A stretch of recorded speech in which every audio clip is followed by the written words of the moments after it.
मंदी के साए के बीच शुरू हुआ देश का सबसे बड़ा auto expo. Maruti, Honda, Ford समेत कई कंपनियों ने पेश की अपनी नई कारें। हार्ले डेविडसन की 4 लाख की बाइक रही बड़ा आकर्षण। फॉरवे ऑटो एक्सपो के पहले दिन कॉर्पोरेट दिग्गजों का जमावड़ा। रतन टाटा, साइरस मिस्त्री, आनंद महिंद्रा समेत कई हस्तियां हुई शामिल। बॉलीवुड सितारों ने भी जमाया रंग। 2G स्पेक्ट्रम नीलामी को जबरदस्त रिस्पांस। 3 दिनों में मिली सरकार को 50,000 करोड़ की बोलियां। I am satisfied with the auction. Whether I will be happy will be known at the outcome of the auction. नीलामी को मिले शानदार रिस्पांस। वित्त मंत्री गदगद, कहा फिस्कल डेफिसिट 4.8% से ऊपर नहीं जाने देंगे। बाजार में आज फिर दोहराई कल की कहानी। तेज गिरावट के बाद देखी स्मार्ट रिकवरी। मिड कैप शेयरों ने दिखाया दम। चौथी तिमाही में घाटा कम होने से रेनबैक्सी का शेयर 6% उछला, लेकिन BHEL का मुनाफा आधा हुआ। और 15वीं लोकसभा का अंतिम सत्र की शुरुआत हंगामे के साथ। तेलंगाना मुद्दे पर शोर शराबे के बाद दोनों सदन कल तक के लिए स्थगित। कोलकाता की रैली में तीसरे मोर्चे की कवायद पर बरसे मोदी का देश को थर्ड ग्रेड बना देगा थर्ड फ्रंट।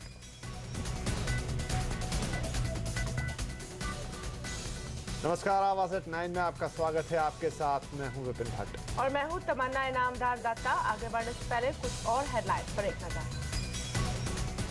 सत्य नाडेला को माइक्रोसॉफ्ट की जिम्मेदारी मिलने से उनके बैचमेट और टीचरों में खुशी की लहर। बिल गेट्स ने नाडेला की काबिलियत पर जताया भरोसा।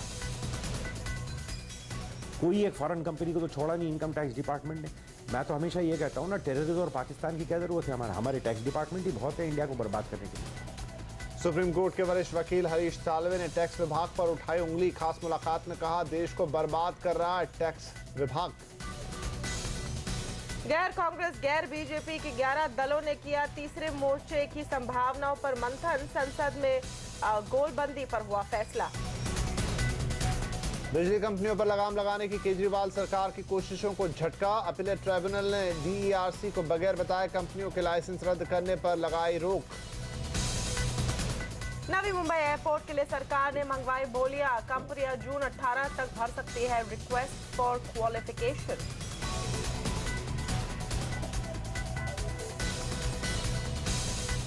और पर्यटन को बढ़ावा देने के लिए सरकार ने किया बड़ा फैसला। 180 देशों के टूरिस्टों को मिलेगी वीजा ऑन अराइवल की सुविधा। आज से देश का सबसे बड़ा ऑटो एक्सपो शुरू हो गया है। ये 12वां ऑटो एक्सपो है। इसमें भारत और विदेश की करीब 55 कंपनियां हिस्सा ले रही है। इस शो में 40 नई गाड़ियां लॉन्च होंगी।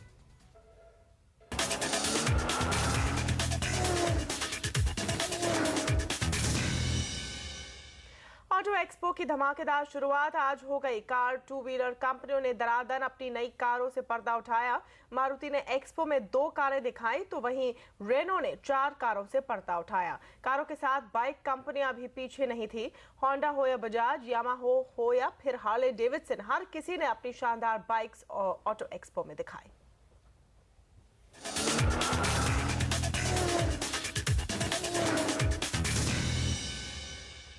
ग्रेटर नोएडा में चमचमाती कारों और एक से बढ़कर एक बाइक्स का मेला सज गया है। एशिया के इस सबसे बड़े ऑटो शो में मारुति ने सियाज सेडान कॉन्सेप्ट कार से पर्दा उठाया। सियाज की कीमत 10 लाख रुपए के अंदर होगी। इसके अलावा कंपनी ने SX4 क्रॉस को भी ऑटो एक्सपो में दिखाया। इस मौके पर मारुति सुजुकी के managing executive officer Mayank Pareek से खास बातचीत की हमारे संवाददाता अंकित वेंगुर्लेकर ने। अब तक SUV जनरली आपके पोर्टफोलियो में अपार्ट फ्रॉम ग्रैंड विटारा अगर छोड़ दें तो एक शायद सक्सेसफुल SUV स्ट्रैटेजी नहीं रह चुकी है। तो क्या ये कोशिश है SX4 क्रॉस के साथ मयंक जी की थोड़ा SUV का भी काम हो जाए, थोड़ा सेडान का भी ख्याल रखा जाए? अरे अंकित जी, बहुत अच्छा आपने सवाल पूछा। देखिए, एज ए मार्केट लीडर हमारा एक प्रयास रहता है कि नए सेगमेंट क्रिएट किए जाए और मारुति लगातार करती जा रही है। पहले 2005 में स्विफ्ट से एक सेगमेंट क्रिएट किया, आज इंडिया का लार्जेस्ट सेगमेंट है।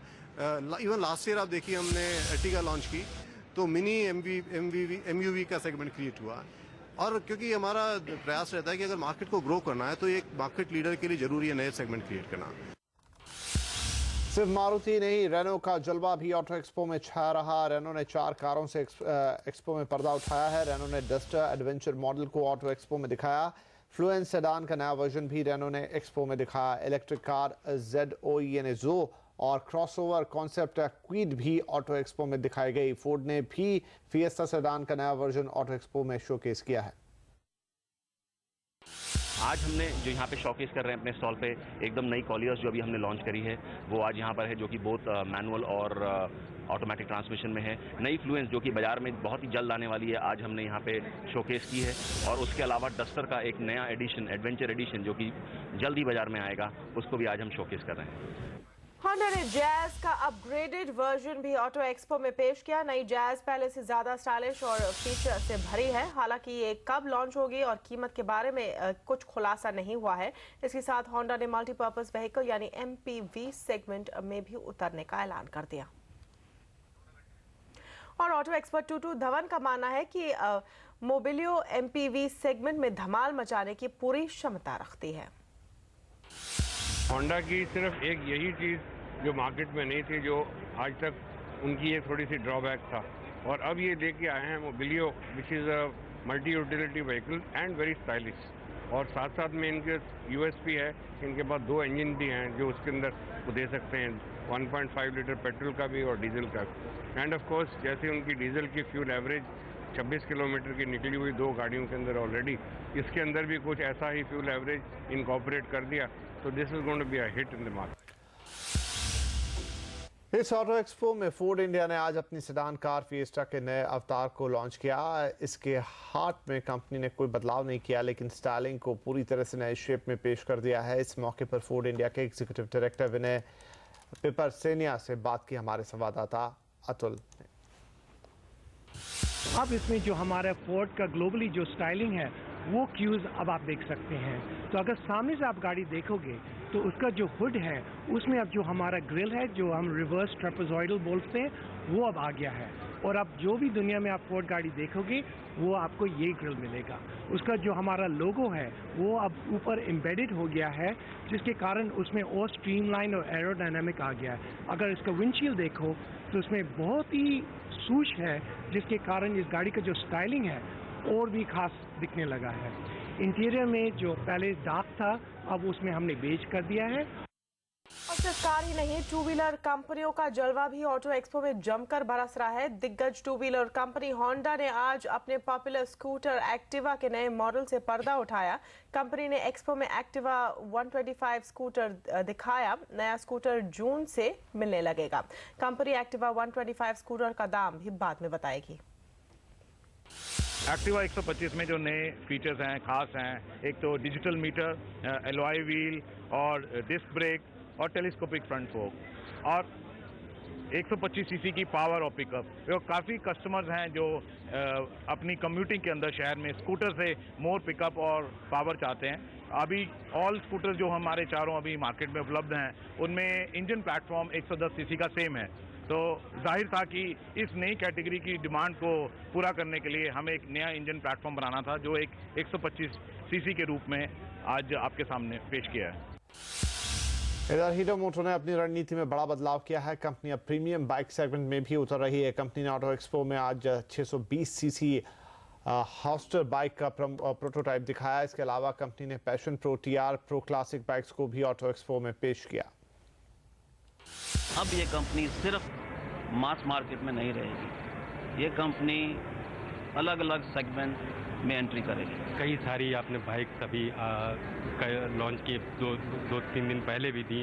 सर कुल मिलाकर अगर देखें स्लो डाउन है मार्केट में थोड़ा सा, किस तरह से आगे देख रहे हैं वे आउट 2014 की अगर बात करें?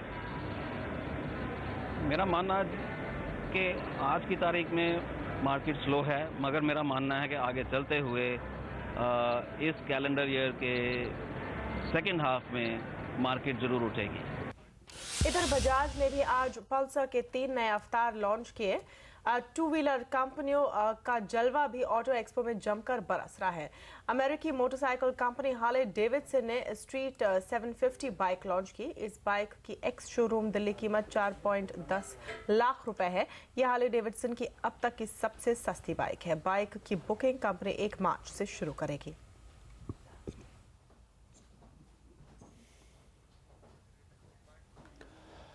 मर्सिडीज ने मार्स तक पहुंचने के लिए आज CLA 45 AMG कार लॉन्च कर दी है। ये एक कूपे कार है जो मर्सिडीज की छोटी कार A क्लास पर बेस्ड है। इसमें कंफर्ट सेडान कार की तरह मिलता है लेकिन परफॉर्मेंस स्पोर्ट्स कार की तरह, क्योंकि इसमें 360 bhp पावर देने वाला 2 लीटर का पेट्रोल इंजन लगा है। इसके साथ ही कंपनी ने एक कॉम्पैक्ट SUV GLA पर से भी पर्दा उठाया। GLA को कंपनी अगले साल लॉन्च करेगी। इस SUV को मर्सिडीज अपनी A और B क्लास के बीच में पोजीशन करेगी, जो ऑडी Q3 को कड़ी टक्कर देगी। और कारों की चमचमाती दुनिया में बॉलीवुड की ग्लैमर भी दिखा। जैगवार लैंड रोवर की कारों पर से पर्दा उठाने के लिए बॉलीवुड अभिनेत्री प्रियंका चोपड़ा भी पहुंची। JLR ने अपनी F टाइप जैगवार को शोकेस तो किया ही, साथ ही अपने लैंड रोवर के बेड़े में सबसे लॉन्ग व्हीकल्स वाली रेंज रोवर को भी पेश किया है। माना जाता है कि ये JLR के बेड़े में सबसे महंगी कार है। इसके साथ ही कंपनी अपनी concept car CX-17 sports crossover पर से पर्दा उठा रही है। ऑटो एक्सपो के पहले दिन आज दिग्गज कॉर्पोरेट्स का भी जमावड़ा दिखा। टाटा की कंसेप्ट कार लॉन्च के मौके पर रतन टाटा और टाटा सन्स के चेयरमैन साइरस मिस्त्री पहुंचे। महिंद्रा एंड महिंद्रा ग्रुप के चेयरमैन आनंद महिंद्रा भी आज ऑटो एक्सपो में दिखाई दिए।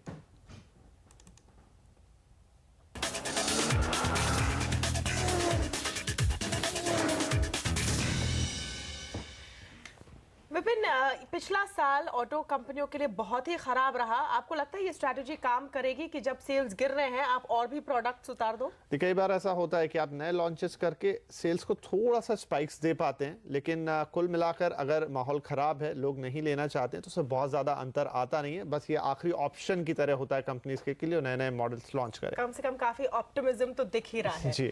यहाँ पर एक ब्रेक लेंगे। ब्रेक के बाद स्पेक्ट्रम ऑक्शन का ब्लॉकबस्टर परफॉर्मेंस जारी है। वित्त मंत्री हुए गदगद। और आगे बात होगी बाजार की। हर्षदा बताएंगी बाजारों का।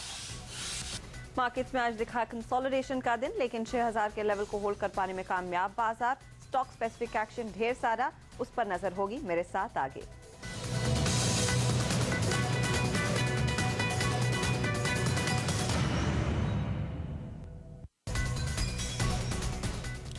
टूजी स्पेक्ट्रम नीलामी को जबरदस्त रिस्पांस मिला है। स्पेक्ट्रम नीलामी में अब तक करीब 50,000 करोड़ की बोलियां लग चुकी है। इस खबर पर और डिटेल देने के लिए अब हमारे साथ जुड़ रही हैं हमारी टेलीकॉम संवाददाता मालविका जैन। मालविका, कैसा रहा 2G स्पेक्ट्रम नीलामी का तीसरा दिन और अब तक कैसा रिस्पांस मिलता हुआ दिख रहा है?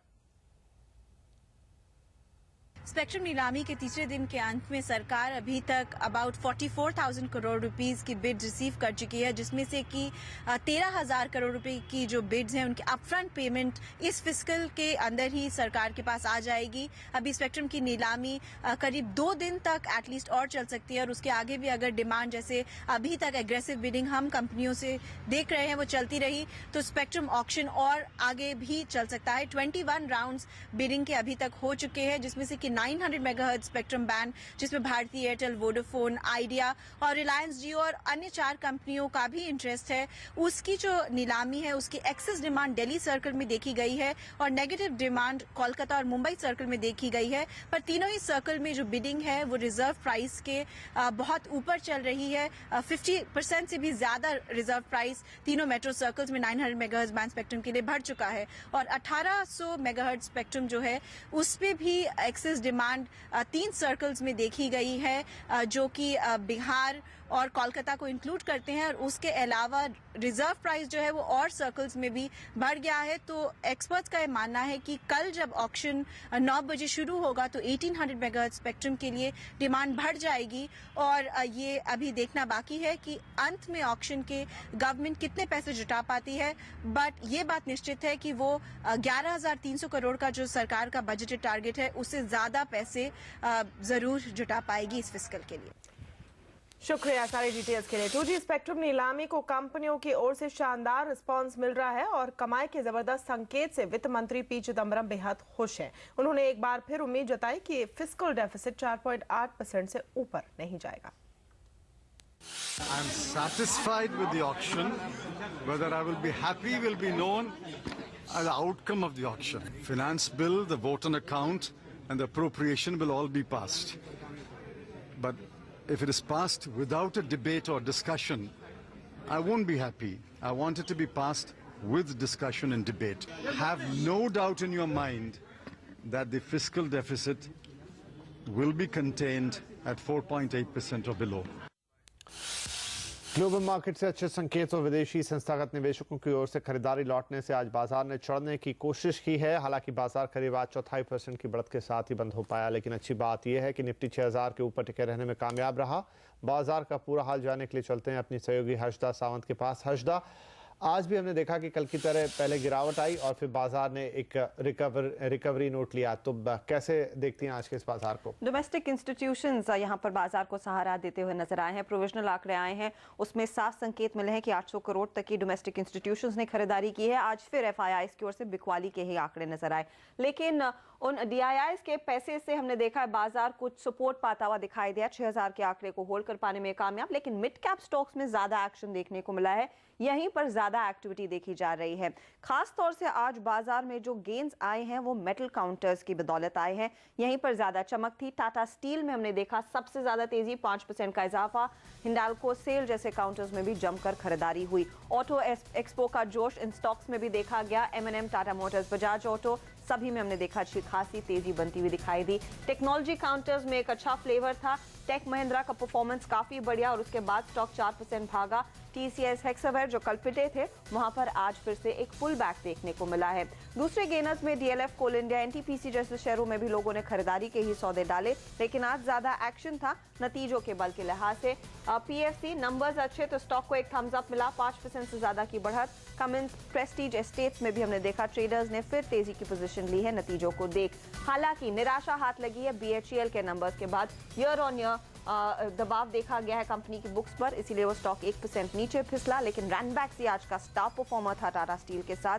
कॉन कॉल में ज्यादा डिटेल्स आए कंपनी की ओर से और यही वजह थी कि स्टॉक में करीब 5.5% तक की तेजी दिखी। मिड कैप साइड में जो एक्शन था उनमें इलेक्ट्रो स्टील कास्ट जैसे काउंटर्स फिर हरकत में देखने को मिले हैं। ग्लैक्सोस्मिथक्लाइन के नंबर्स के बाद भी करीब 1.5% तक की तेजी देखने को मिली। आइडिया हालांकि यहां पर सेल साइड की पोजीशन आई कल की धमाकेदार परफॉर्मेंस के बाद। इसके अलावा श्री रेणुका में भी हमने देखा करीब 3% तक का अपटिक था। जैकॉब के लिए कल भी एक अच्छा सत्र रहेगा क्योंकि नवी मुंबई एयरपोर्ट की इन्वेस्टमेंट प्लान सामने आने लगे हैं। आज 4% भागा है वो शेयर। इन्फो एज, तगड़ी ब्लॉक डील्स और वो स्टॉक भी 8% तेजी दिखाने में कामयाब। शुक्रिया हर्षदा सारे अपडेट के लिए। और आइए अब देख लेते हैं कि बाजार पर एक्सपर्ट्स की क्या राय है। जो मार्केट का रुझान है वो केवल जो इंटरनेशनल लेवल पे जो चीज़ें चेंजेस हो रही हैं उस पर निर्भर करता है। As far as India is concerned, I think the major concern is the election year. I think if in case we do not see any stable government post-election, it could be significantly negative for India because India's credit rating was a negative watch. We should have a market which is 10 to 15% higher at the year end than it is now.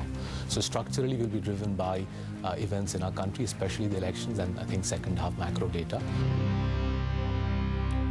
Supreme court के वरिष्ठ वकील हरीश साल्वे ने भारत के tax विभाग पर उंगली उठाई है। CNBC आवाज संपादक संजय पुगलिया से खास मुलाकात में उन्होंने कहा कि आज कोई भी निवेशक भारत की ओर नहीं देख रहा है। उन्होंने कहा कि टैक्स को लेकर इनकम टैक्स डिपार्टमेंट विदेशी कंपनियों के पीछे पड़ा हुआ है और ये निवेश के लिए एक बड़ा खतरा है। एक ओपिनियन ये है जो मानता है कि शायद आम आदमी की सफलता इलेक्शन के रिजल्ट को बड़े पैमाने पर इम्पैक्ट कर दे। एक ओपिनियन ये भी है कि नहीं, ये डिस्काउंटेड है, अब ऐसा कुछ नहीं होगा।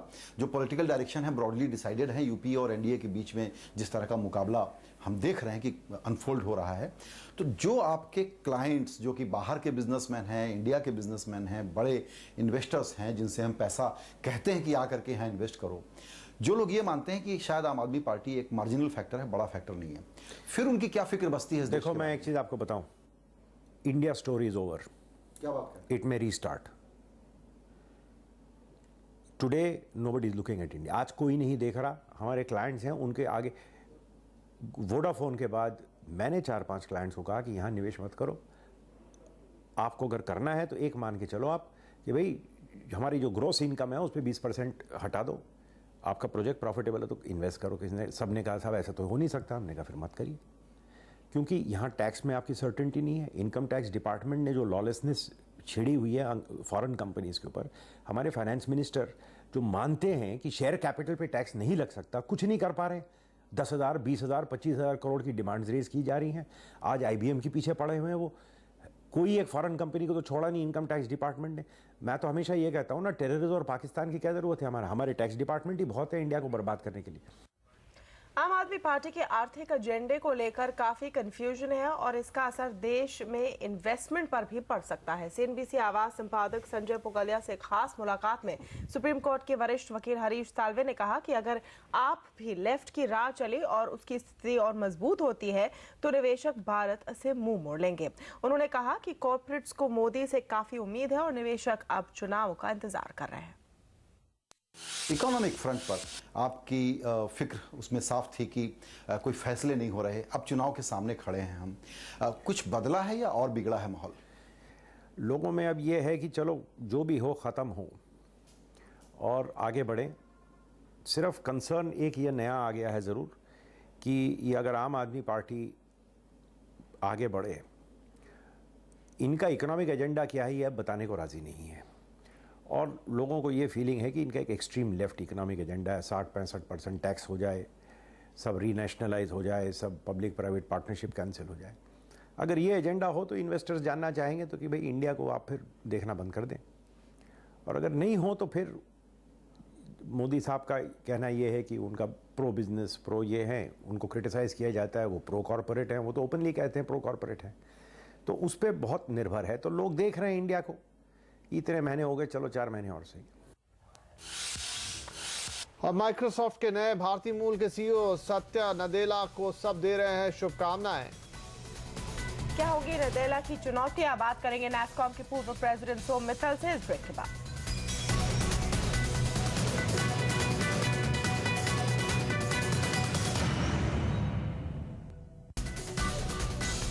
इस वक्त इंडिया स्टोरी पर भले ही सवाल उठ रहे हों, लेकिन इंडियन स्टोरी का झंडा बुलंद है। भारतीय मूल के सत्या नडेला इसकी ताजा मिसाल है, जिन्हें कल ही दुनिया की टॉप IT कंपनी माइक्रोसॉफ्ट की बागडोर सौंपी गई है। पिछले 22 सालों में माइक्रोसॉफ्ट से जुड़े सत्या नडेला अब कंपनी के CEO बन गए हैं। माइक्रोसॉफ्ट अभी जिस वक्त से गुजर रही है, ऐसे में उसे सत्या नडेला जैसे CEO की सख्त जरूरत है, जिसने खुद आगे बढ़कर इस जिम्मेदारी को संभालने की हिम्मत दिखाई। भारत में पैदा हुए सत्या नडेला अब तक माइक्रोसॉफ्ट में क्लाउड और एंटरप्राइज बिजनेस के वाइस प्रेसिडेंट की जिम्मेदारी संभाल रहे थे। हैदराबाद के नडेला ने मणिपाल यूनिवर्सिटी से इंजीनियरिंग की है और 1992 से माइक्रोसॉफ्ट में है। Next time we do something in meetings, it's something that we will say, wow, Microsoft did that by bringing their assets and ingenuity, which is not replicable by others. And that's the focus that we will bring to our execution. अब तक Microsoft के chairman की कुर्सी संभाल रहे Bill Gates अब founder और technology adviser की भूमिका निभाएंगे। गेट्स को भी नडेला की काबिलियत पर पूरा भरोसा है। Satya's got the right background to lead the company during this era. There's a challenge in mobile computing. There's an opportunity in the cloud. And the various business groups he's worked in, he's driven innovation, gotten architectures put together that really meet the needs of our customers. Satya Nadella ने जो जिम्मेदारी संभाली है, उसके साथ उन्हें Apple और Google जैसी बड़ी चुनौतियों का सामना करना पड़ेगा। ये रास्ता आसान नहीं है, क्योंकि नडेला के सामने माइक्रोसॉफ्ट की लीडरशिप पोजीशन को पहले जैसा मजबूत करने की चुनौती है। लेकिन उम्मीद है कि नडेला इन चुनौतियों में से नए मौके तलाश कर माइक्रोसॉफ्ट को नई ऊंचाइयों पर ले जाने में कामयाब होंगे। प्रियंका मेहरा, मुंबई।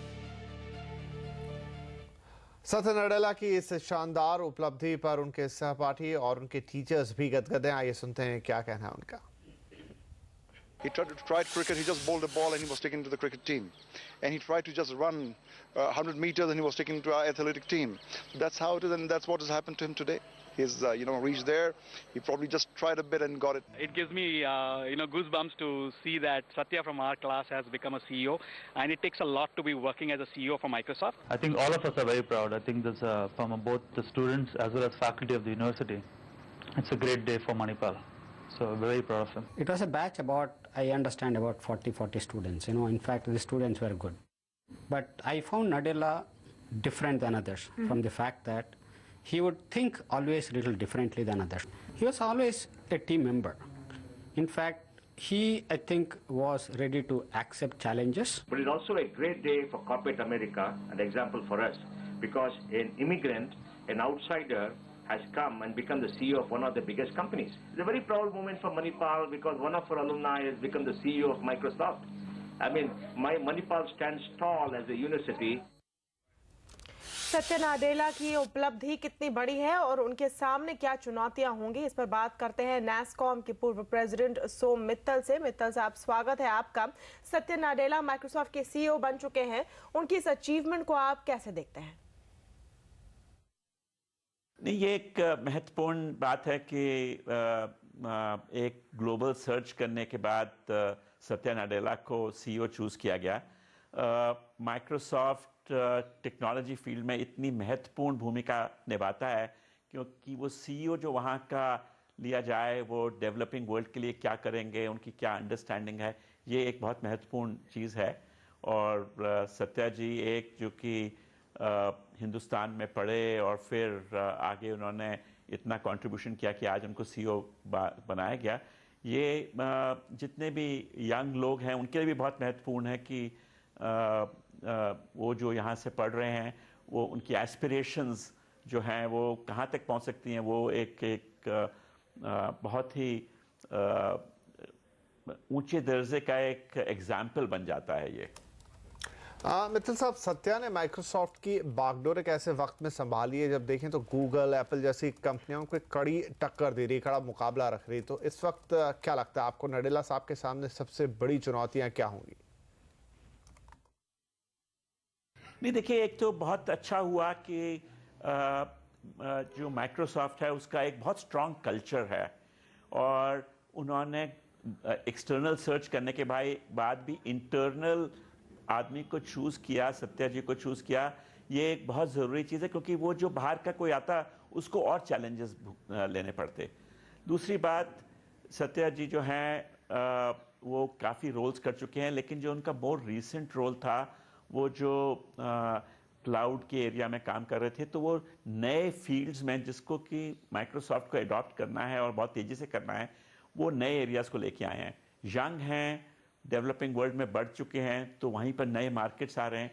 तो हालांकि चुनौतियां हैं, लेकिन अंदर के आदमी होने की वजह से और नए क्षेत्र में काम करने की वजह से उनको एक एडवांटेज भी मिलता है। तो I am quite sure he will be very successful.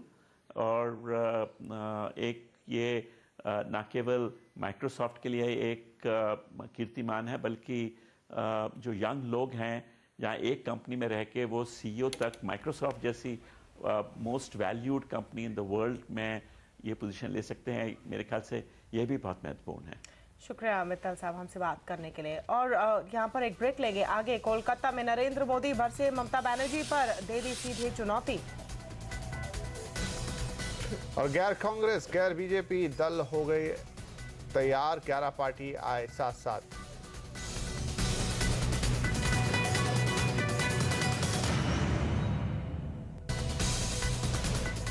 और अब राजनीति से जुड़ी कुछ खबरें।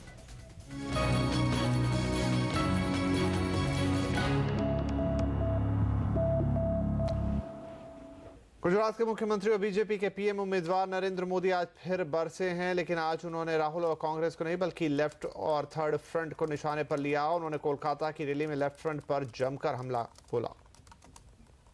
दिल्ली में जो थर्ड फ्रंट के नेता बैठे हैं वो जहाँ हेलीकॉप्टर लेकर के आए, यहाँ पर थोड़ी नजर कर लें, उन्हें पता चल जाएगा हवा का रुख क्या है। देश की जनता ने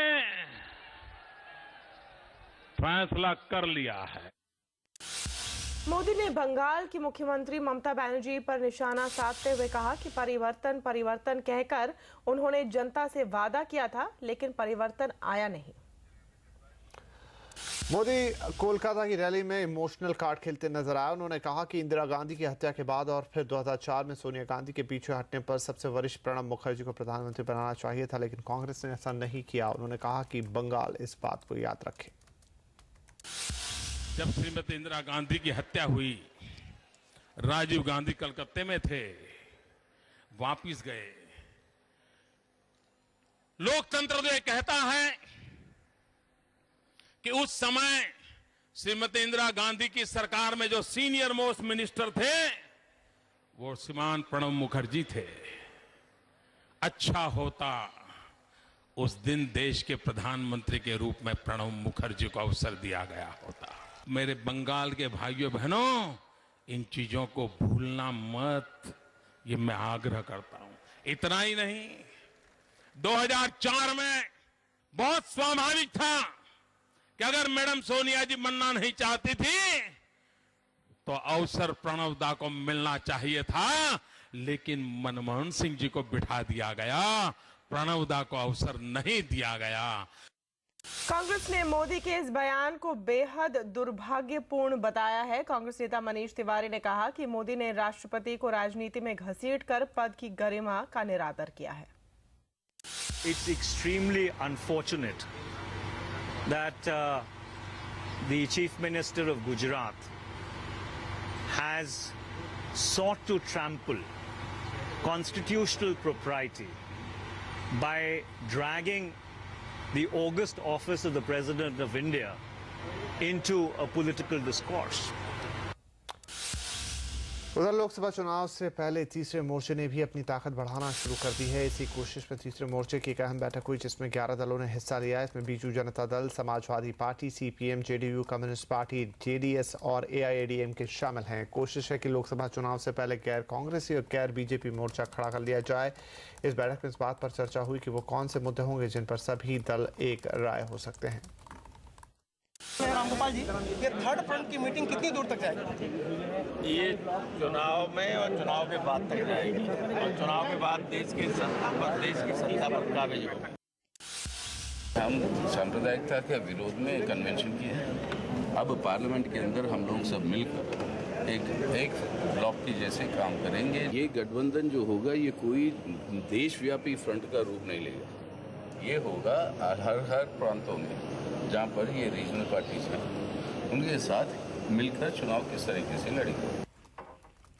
15वीं लोकसभा के आखिरी सत्र की शुरुआत संसद में जोरदार हंगामे के साथ हुई। तेलंगाना के मुद्दे पर शोर शराबे के बाद दोनों सदन 12 बजे तक के लिए स्थगित कर दिए गए। 12 बजे भी सत्र दोबारा शुरू होते ही दोनों सदनों में जबरदस्त हंगामा हुआ, जिसके बाद राज्यसभा 2 बजे तक के लिए, लोकसभा कल तक के लिए स्थगित कर दिया गया। प्रधानमंत्री की सभी पार्टियों से तेलंगाना मुद्दे पर सहयोग करने की अपील भी बेअसर रही। राज्यसभा में जबरदस्त हंगामे के बीच सांप्रदायिक हिंसा विरोधी बिल को फिलहाल टाल दिया गया है। बिल पर विपक्ष ने कड़ा ऐतराज जताते हुए कहा कि इससे राज्य सरकार के अधिकारों का हनन होता है और ये संघीय ढांचे के भी खिलाफ है। सांसद ही नहीं, संसद के बाहर भी तेलंगाना के समर्थकों और विरोधियों ने विरोध प्रदर्शन किया। आंध्रा भवन पर तेलंगाना के समर्थक और विरोधी आपस में भिड़ गए। हालांकि सरकार ने साफ कर दिया कि तेलंगाना विधेयक हर हाल में इसी सत्र में पेश किए जाएंगे। डिस्कॉम कंपनियों की लाइसेंस रद्द करने के मुद्दे पर दिल्ली की आप सरकार को जोरदार झटका लगा है। इलेक्ट्रिसिटी ट्रिब्यूनल ने कहा है कि बिना उसकी इजाजत डिस्कॉम कंपनियों के लाइसेंस रद्द नहीं किए जा सकते हैं। इससे पहले दिल्ली के मुख्यमंत्री अरविंद केजरीवाल ने बिजली पर सरचार्ज बढ़ाने को लेकर डिस्कॉम के लाइसेंस रद्द करने की चेतावनी दी थी। इलेक्ट्रिसिटी ट्रिब्यूनल के इस आदेश के बाद दिल्ली सरकार और डिस्कॉम के बीच विवाद और गहरा सकता है।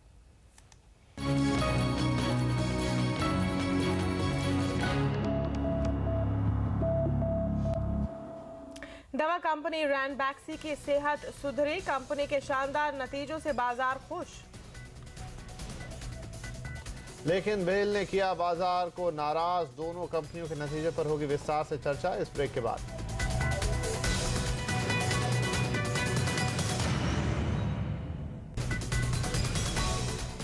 महाराष्ट्र सरकार ने आज नवी मुंबई इंटरनेशनल एयरपोर्ट बनाने के लिए कंपनियों से RFQ यानी रिक्वेस्ट फॉर क्वालिफिकेशन मंगवाए हैं। इसके साथ ही ये माना जा सकता है कि नवी मुंबई एयरपोर्ट पर काम अब सही मायने में शुरू हो गया है। RFQ भरने के लिए कंपनियों के पास जून 18 तक का टाइम होगा, जिसके बाद 1 महीने में शॉर्टलिस्ट तैयार की जाएगी। शॉर्टलिस्ट कंपनियों से फिर रिक्वेस्ट फॉर प्रपोजल मंगवाई जाएगी और हाईएस्ट बिडर को एयरपोर्ट बनाने का ठेका दिया जाएगा। 14,000 करोड़ रुपए से ज्यादा लागत में बनने वाली नवी मुंबई एयरपोर्ट 4 फेज में बनेगा और DBFOT यानी design, build, finance, operate, transfer के आधार पर इसे बनाया जाएगा। नवी मुंबई विमानतळासाठी आवश्यक त्या सर्व मान्यता आणि परवाने। नवी मुंबई एयरपोर्ट के लिए सारी मंजूरियां मिल गई है। आज सिडको ने RFQ जारी किया है। इसे भरने के लिए कंपनियों के पास 90 दिनों का समय है। कंपनियों का चुनाव 2 चरणों में होगा। RFQ में एलिजिबल माने जा रहे कंपनी या कंपनी के समूह को दूसरे चरण में बुलाया जाएगा। निविदाकर्त्यांची निवड करण्याची प्रक्रिया 2 टप्प्यात करण्यात। और अब बात नतीजों की। रैनबैक्सी ने अपने नतीजों से बाजार को चौंका दिया। अनुमान से बेहतर नतीजों के बाद शेयर में जोरदार तेजी दिख रही है। कंपनी के मार्जिन ने बाजार को पॉजिटिव सरप्राइज दिया है। चौथी तिमाही में रैनबैक्सी का ऑपरेटिंग मार्जिन 3% से बढ़कर 9.3% हो गया है, करीब 3 गुना। रैनबैक्सी के घाटे में भी काफ़ी कमी आई है और ये 493 करोड़ से घटकर 159 करोड़ रुपए पर आ गया है। वहीं पावर इक्विपमेंट बनाने वाली कैपिटल गुड्स कंपनी BHEL ने निराश किया है। तीसरी तिमाही में कंपनी का मुनाफा 41% गिरकर 700 करोड़ रुपए से भी नीचे आ गया है। वहीं बिक्री भी 10,042 करोड़ से घटकर 8,500 करोड़ रुपए के करीब रह गई है। तीसरी तिमाही में भेल की एबिटा में जोरदार गिरावट देखने को मिली है। ये 1634 करोड़ से घटकर 813 करोड़ पर रहा है। IT सेक्टर में शानदार नतीजों का सिलसिला जारी है। अमेरिकी IT कंपनी कॉग्निसेंट के नतीजों भी बाजार की उम्मीदों से बेहतर है। कैलेंडर ईयर 2013 में कंपनी की आय साल दर साल 20% की रफ्तार से बढ़ी है और ये $9 अरब के करीब पहुंच गई है। वहीं 2013 की आखिरी तिमाही में कंपनी की आय में Q3 के मुकाबले 2.25% का उछाल आया। 2013 की आखिरी तिमाही में कंपनी का मुनाफा करीब $50 लाख की बढ़त के साथ $32.5 करोड़ पर पहुंच गया है। कंपनी ने आगे के लिए काफी मजबूत गाइडेंस दिए हैं। 2014 में कॉग्निसेंट को $10 अरब की आय की उम्मीद है। वहीं इस साल की पहली तिमाही के लिए कंपनी ने करीब $2.5 अरब की आय की गाइडेंस दी है। कल से इंजीनियर्स इंडिया का FPO खुल रहा है। ये इशू सोमवार यानी 10 फरवरी को बंद होगा। कल एम्पावर्ड ग्रुप ऑफ मिनिस्टर्स की बैठक में इंजीनियर्स इंडिया के FPO का प्राइस बैंड 145 से 150 रुपए के बीच तय किया गया है। रिटेल निवेशकों और कर्मचारियों को इशू में 6 रुपए प्रति शेयर का डिस्काउंट भी मिलेगा। FPO के जरिए सरकार 10% हिस्सेदारी बेचकर करीब 500 करोड़ रुपए जुटा सकती है। इंजीनियर्स इंडिया के FPO में रिटेल निवेशकों को पैसा लगाना चाहिए या नहीं, आइए सुनते हैं कि आज चौकसी सिक्योरिटीज के देवेन चौकसी क्या सलाह दे रहे हैं। Buy opportunity for those investors who would like to add this stock into the portfolio and stay invested, even for I think the arbitrage gain that they want to make in a given situation. I think this could be an opportunity for them. So certainly I think would advocate for buying. Valuation is giving me comfort level 2, which I must mention because I like the fundamental aspects more than anything else. So I find that the valuation at which I think Hindustan Zinc is currently quoting, I think उसके अंदर आगे के समय के अंदर जाने के बाद एक अच्छी रेटिंग होने की भी संभावना है। तो I think from that perspective also ये कंपनी को इन्वेस्टमेंट पोर्टफोलियो में बाय कर सकते हैं, होल्ड कर सकते हैं। इधर हिंदुस्तान जिंक भी फोकस में है। खबर है कि सरकार इसमें अपनी हिस्सेदारी बेच सकती है। देवेन चौकसी हिंदुस्तान जिंक में निवेश को भी फायदेमंद बता रहे हैं। Buy opportunity for those investors who would like to add this stock into the portfolio and stay invested, even for I think the arbitrage gain that they want to make in a given situation. I think this could be an opportunity for them. So certainly I think would advocate for buying.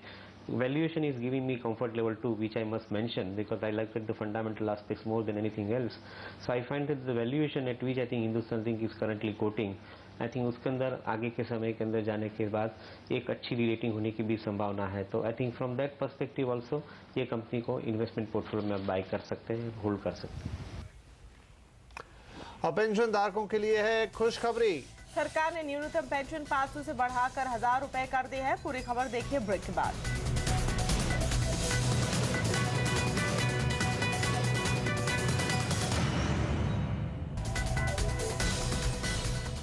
Bharat में विदेशी सैलानियों को खींचने के लिए सरकार ने एक बड़ा कदम उठाया। अब 11 नहीं बल्कि 180 देशों के सैलानियों को भारत में वीजा ऑन अराइवल मिलेगा, जिसके तहत मात्र 3 दिन में भारत सरकार इलेक्ट्रॉनिक वीजा देगी। ये वीजा डेट ऑन अराइवल से 30 दिन तक के लिए वैध रहेगा। हालांकि पाकिस्तान, श्रीलंका, ईरान जैसे देशों को फिलहाल इससे दूर रखा गया है। जाहिर है सरकार ने यह कदम भारत की घरेलू टूरिज्म इंडस्ट्री को बढ़ावा देने के लिए उठाया है। Food safety and standard act के तहत लाइसेंस लेने के लिए डेडलाइन बढ़ गई है। सरकार ने कारोबारियों को अब लाइसेंस लेने के लिए 6 महीने की मोहलत और दे दी है। फूड सेफ्टी एक्ट के तहत लाइसेंस लेने के लिए 4 फरवरी डेडलाइन रखी गई थी।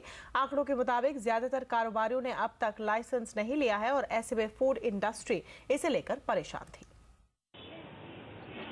खाने पीने के कारोबार से जुड़े लोगों के लिए अच्छी खबर, सरकार ने फूड सेफ्टी एक्ट के तहत रजिस्ट्रेशन करवाने की समय सीमा 6 महीने के लिए बढ़ा दी है।